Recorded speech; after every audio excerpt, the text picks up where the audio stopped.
जय हिंद। मैं था मोहसिन रशीद टोन। 2008 में जयपुर में सीरियल बॉम्ब ब्लास्ट हुए थे। मैं आज भी उनके परिवार वालों से जो इस बम धमाकों में मारे गए थे या जो घायल हुए थे, उनके घर वालों से, उनके परिवार वालों के साथ मेरी सहानुभूति है, मेरी संवेदना है और मैं उनके साथ खड़ा हूं। और मैं किसी कीमत पे भी उन लोगों को सपोर्ट नहीं करता जिनको भारत का कानून, अदालतें इस मामले के लिए दोषी मानती हैं। लेकिन कुछ बड़े अजीब से रिएक्शंस मुझे लोगों के देखने को मिल रहे हैं। एक बात तो ये क्लियर कर दूं कि इस मामले में ऐसा नहीं है कि यही 4 लोग आरोपी थे, इन्हीं 4 को बरी किया गया है और किसी को सजा ही नहीं मिली। पहले मैं क्लियर कर दूं कि इसमें 10 से ज्यादा आरोपी थे, जिनमें से इन 4 को बरी किया गया है और एक को निचली अदालत ने बरी कर दिया था। बाकी सारे आरोपियों में से कुछ तिहाड़ जेल में है, कुछ हैदराबाद जेल में है, कुछ को पुलिस ने बटला हाउस एनकाउंटर में गोली मार दी थी, एटीएस ने गोली मार दी थी। तो ऐसा नहीं है कि किसी को सजा ही नहीं मिली। बहुत से लोग अभी भी इस मामले से जुड़े हुए जो हैं वो सजा काट रहे हैं। अब बात करते हैं इन 4 की रिहाई पर लोगों ने कैसे रिएक्शन किया। सबसे ज्यादा अफसोस मुझे हुआ जब मैंने हमारे ही टोंक के विधायक सचिन पायलट साहब का स्टेटमेंट सुना।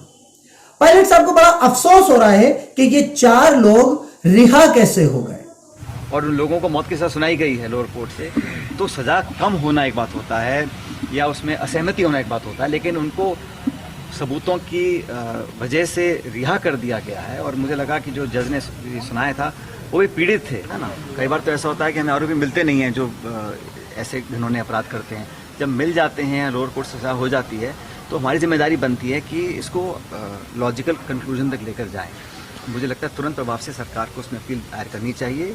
तो ये था सचिन पायलट साहब का स्टेटमेंट। बड़े हैरान है वो कि ये 4 मुसलमान बरी कैसे हो गए। मेरे ख्याल से आज की तारीख में संवेदनाओं का, सहनशीलता का या इंसाफ का तकाजा सिर्फ ये रह गया कि अगर किसी पर आरोप लग गया और अगर वो मुसलमान है तो फिर उसे सजा तो होना ही चाहिए। पायलट साहब, इन 4 को कोर्ट ने यह कह के बरी किया है इनके खिलाफ कोई सबूत नहीं है। जरा उनकी तरफ से भी सोचिए कि अगर वो बेगुनाह थे और हाई कोर्ट ने यह कहा है कि इनके खिलाफ कोई सबूत नहीं है कि इन्होंने बम धमाके किए हैं, तो सोचिए 15 साल इन बेगुनाह लोगों ने जेल में गुजारे हैं सिर्फ इसलिए कि कुछ जांच अधिकारियों ने अपनी लापरवाही और अपनी खुन्नस निकालने के लिए, अपनी नफरत निकालने के लिए बेगुनाह लोगों को इस बम धमाके से जोड़ दिया था।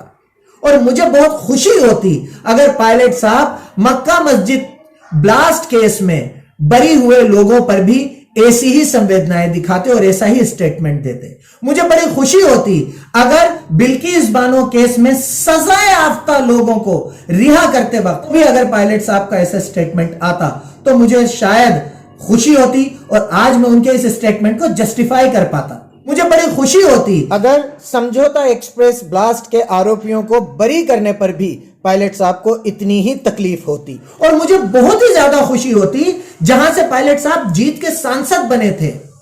अजमेर दरगाह ब्लास्ट में भी जब लोगों को छोड़ा गया और बरी किया गया तो भी पायलट साहब ऐसा ही स्टेटमेंट देते और इतनी ही उन्हें तकलीफ होती कि इन लोगों को छोड़ कैसे दिया। बड़ा अफसोस होता है, बड़ी तकलीफ होती है जब लोगों के रिएक्शंस इस बात को देखकर आते हैं कि सामने वाला जिस पर जुल्म हो रहा है या जिसके लिए फैसला आया है वो एक धर्म से ताल्लुक रखता है या वो मुसलमान है। बहुत अफसोस होता है यह सोच के कि जिसे हम अपना लीडर समझ के, अपना रहनुमा समझ के, अपना हमदर्द समझ के 60-65 हजार वोट देते हैं, उनको सिर्फ इस बात से हैरानी होती है, तकलीफ होती है कि 4 बेगुनाह रिहा कैसे हो गए। मुझे लगता है कि आपकी तकलीफ और आपकी खुशी का तकाजा इंसाफ होना चाहिए, इंसानियत होना चाहिए, मजहब नहीं होना चाहिए।